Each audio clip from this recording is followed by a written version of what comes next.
Olá, meus amigos. Estamos aqui novamente. O meu nome é Davi. Eu sempre começo assim meus vídeos para que todos vejam.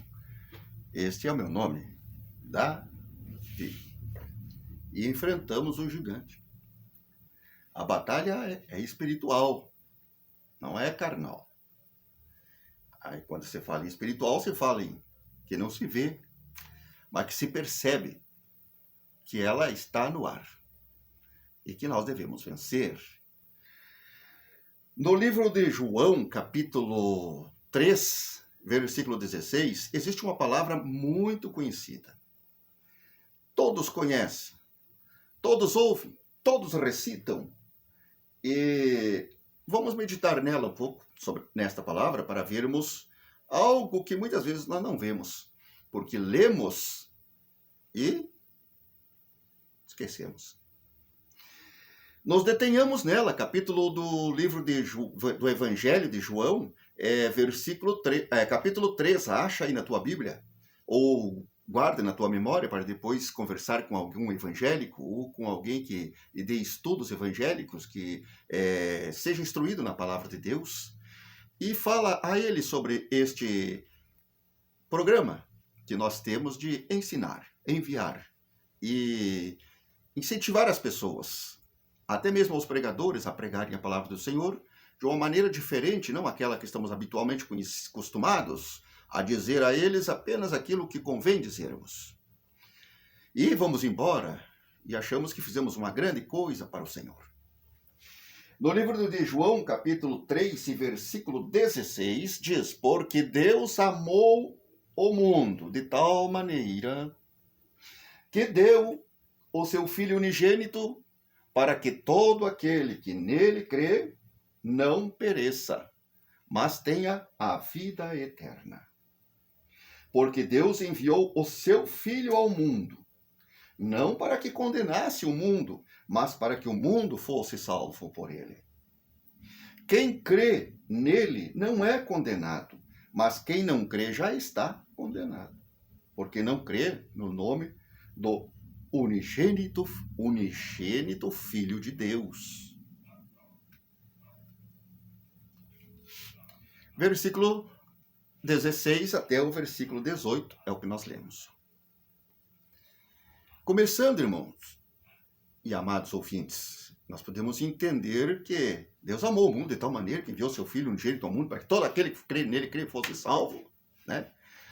E nós não percebemos muitas vezes o que, na realidade, Deus quer transmitir a nós nessa palavra. O versículo 3 começa assim: porque Deus amou o mundo. Porque para amar algo que não está de acordo com o que nós queremos é muito difícil. Nós não amamos as coisas que nós não gostamos. Nós detestamos, nós repudiamos, mas Deus agiu de uma maneira diferente. Ele, desde o princípio, já amou o mundo, porque ele disse àquele casal: se vós pecares, vós morrereis. Quando eles pecaram, ele disse assim para Adão: olha, disse ao homem, né? Maldita é a terra por tua causa. Por tua causa. Não é por causa da mulher, não é por causa da serpente, nem por causa da árvore, é por tua causa. Então a pessoa pergunta assim: quem é que inventou o trabalho? Quem é que inventou a dor? Foi o próprio homem que se declarou alguém que podia fazer algo que desagradasse a Deus, ou seja, que não fosse a vontade de Deus, mas fosse a vontade dele. Ao fazer a nossa vontade, nós erramos.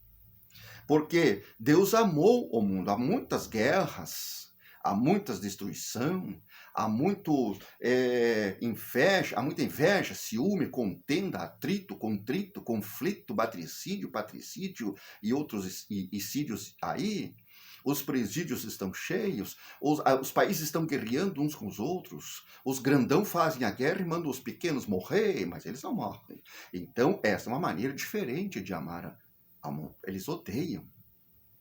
Mas Deus amou, Deus podia destruir toda esta terra, Deus podia destruir o mundo todo e fazer algo novo para ele, mas ele disse assim, ele amou aquilo que ele havia feito. Porque Deus amou isto tudo, ou seja, nossa vida em primeiro lugar, que tem mais preciosidade ao Senhor, porque ele amou o mundo de tal maneira, olha só, a maneira tal que Deus amou, que deu o seu Filho. Versículo 16. Que deu o seu Filho único, unigênito. Para que Deus deu este Filho dele? Para que todo aquele, olha só, é todo aquele, não é fulano, ciclano, beltrano, judeu, grego, samaritano, gentil, santo, pecador, inocente, o culpado, réu ou condenado. Ele amou todos naquele momento em que ele criou esta salvação para nós. Ele amou todos. Ele não queria que ninguém se perdesse. E ainda não quer que ninguém se perca. Por isso retarda a sua promessa de destruir o mundo. Mas ele vem avisando desde o princípio. E vem avisando desde que Jesus começou o seu ministério aos 30 anos de idade, 33 anos. Ele continuou fazendo o ministério que que João Batista havia começado, porque Deus havia anunciado isso. E ele amou o mundo, que enviou o seu Filho único ao mundo. Ele nos deu.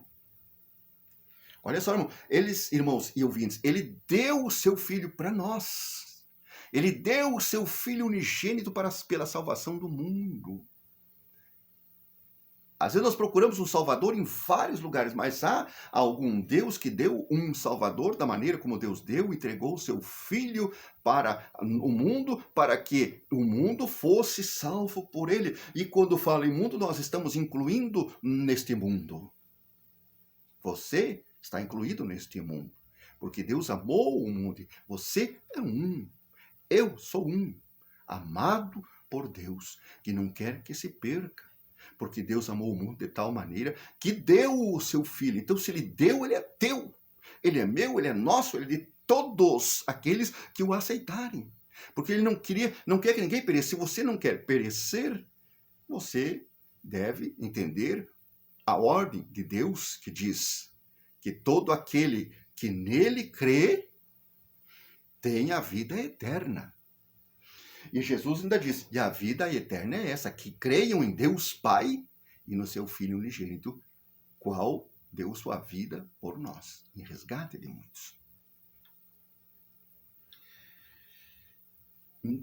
Porque Deus amou o mundo de tal maneira que deu o seu Filho unigênito, o único Filho, que não havia outro.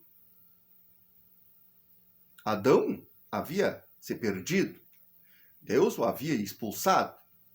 Deus queria arrumar filhos para ele, mas não conseguia porque todos os filhos... não conseguia não. Ele conseguia sim, mas os filhos não conseguiam viver conforme a vontade do pai. Pecavam, erravam, eram destituídos da herança, eram destituídos da glória, eram detestados por Deus porque faziam totalmente a coisa errada. Deus sempre mandava uma salvação para eles, mas eles sempre haviam se tornado contra Deus. Deus dava vitória sobre a guerra para eles. Deus dizia que ia fazer tal coisa e fazia. Deus tirou eles do Egito, da escravidão, e levou eles para a liberdade, mas como o sofrimento para a liberdade era muito grande, eles acabaram desejando voltar para a escravidão, porque achavam que lá era melhor do que aquela vontade que o Senhor tinha de botar eles num lugar maravilhoso. Mas eles tinham que passar por uma etapa da vida deles. E na provação eles caíram. E assim vem a história da humanidade, constantemente. Os sacerdotes foram criados para honrar e adorar a Deus, mas porém eles fizeram totalmente o contrário. Eles faziam criaturas pelas suas próprias mãos e amavam e adoravam aquelas próprias criaturas das suas mãos, e fazendo com que Deus ficasse irado com eles. E assim veio vindo. e o povo pecava, e Deus fazia com que eles recebessem castigo, porque daí o pecado, aqueles homens que não eram de Deus, vinham para subjugar a vida deles, para eles serem castigados, e os outros diziam assim, mas não era um Deus deles o justo, agora ele está entregue nas mãos dos pecadores, estão entregues nas mãos dos pecadores porque eles não obedeciam à palavra de Deus. Estavam sendo entregues ao mundo. Eles queriam o mundo, desejavam o mundo, ainda desejam o mundo. Ainda querem todas as coisas que tem no mundo, mas Deus amou o mundo de uma forma diferente. Ele deu algo em troca disto. Ele veio e enviou seu Filho amado, o unigênito, o único Filho dele, para que todo aquele que cresce nesse Filho dele não viesse a perecer o castigo eterno e a destruição eterna, mas que tenha a vida eterna. E a vida eterna é em Cristo Jesus. O Senhor Jesus disse, eu sou o caminho, a verdade, a vida. Se há verdade, está em Jesus. Se há caminho, é em Jesus. Se há vida, é em Jesus. Sem Jesus, não há vida. Quer estar em Jesus? Quer ser amado por Deus, porque Deus amou este mundo e você está nele? Quer ser amado do Senhor nosso Deus, por Jesus Cristo? Ame ao Senhor Jesus, esteja nele. É necessário que você esteja em Deus por Cristo Jesus, que Jesus Cristo está assentado ao lado do Pai. E Jesus diz que onde eu estiver, vós estareis também. E tudo que vocês pedirem para mim, estão pedindo para o Pai, porque eu estou ali do lado. O Senhor Jesus está ali do lado. É como se você estivesse do lado de Deus. Em Cristo Jesus, diz assim, Pai, eu preciso de tal coisa. Senhor, não peça bens materiais para o Senhor. Deus não se interessa por esses bens materiais na tua vida. Ele pode te dar para te abençoar, para te mostrar que Ele tem poder e graça. Mas isso não traz salvação para você. E não diz que você é abençoado, ou você é isso, ou você é aquilo diante de Deus. Não. Porque às vezes aquele que não tem nada é mais bem-aventurado nos céus do que você. Aquele que é o menor é o maior.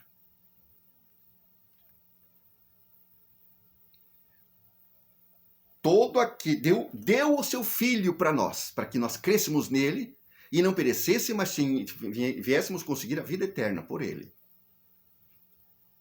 Porque Deus enviou o seu Filho ao mundo, não para condenar o mundo, para que condenasse o mundo, porque o mundo já estava condenado, mas o Senhor amou ele, resolveu amar a todos aqueles que nele estavam, para trazer a ele salvação e vida eterna. Vai lá, meu filho, faz e mostra para eles como é que nós devemos fazer para chegar aos céus. O Senhor Jesus veio obedecendo à voz do Pai.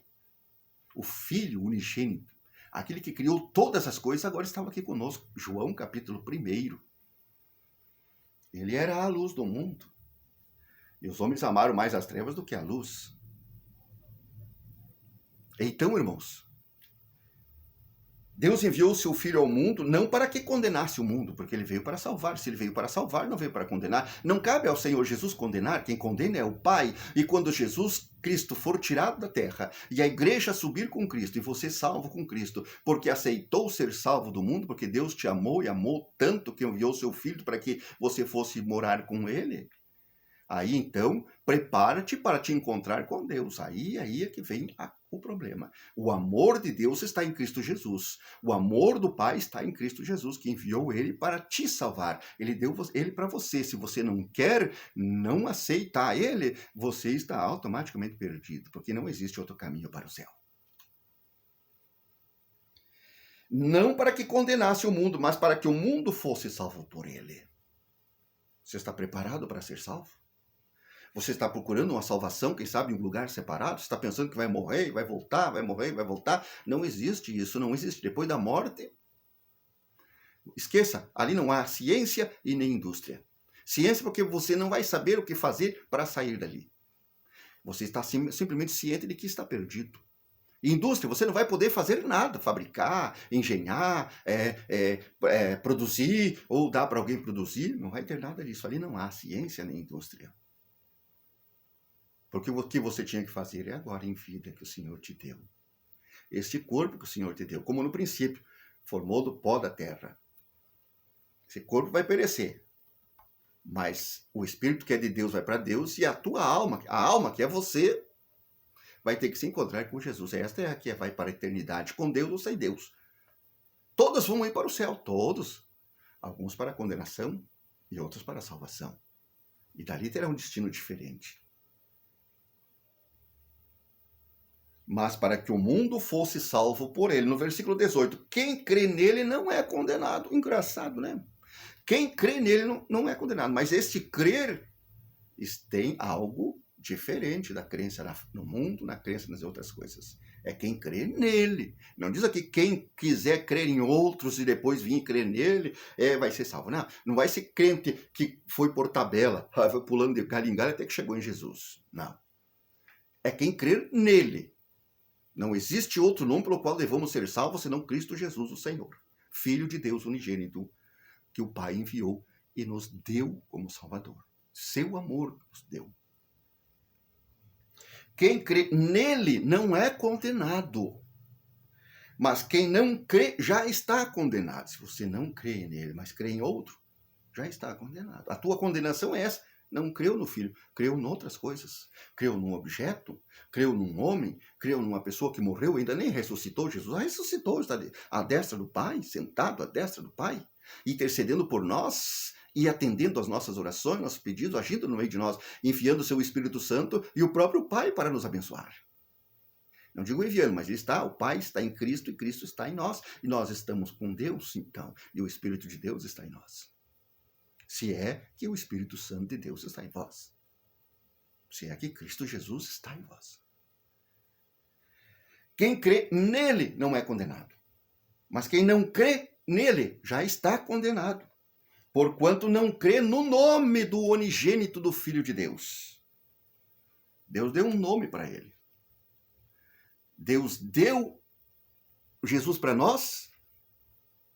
E o Senhor Jesus assim, Pai, todos aqueles que tu me destes, quero que estejam comigo aonde eu estiver.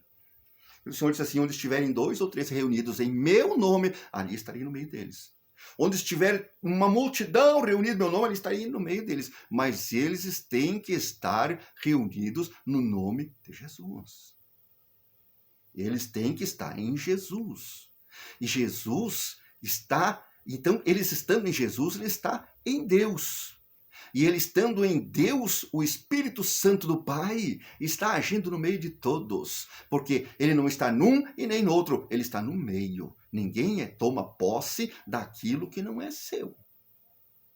Se tiverem 500, ali está Jesus no meio dos 500. Os 500 estão em Jesus, porque Jesus está no meio deles. Porque Deus amou o mundo de tal maneira que deu o seu Filho. Aceite Jesus como teu Salvador, porque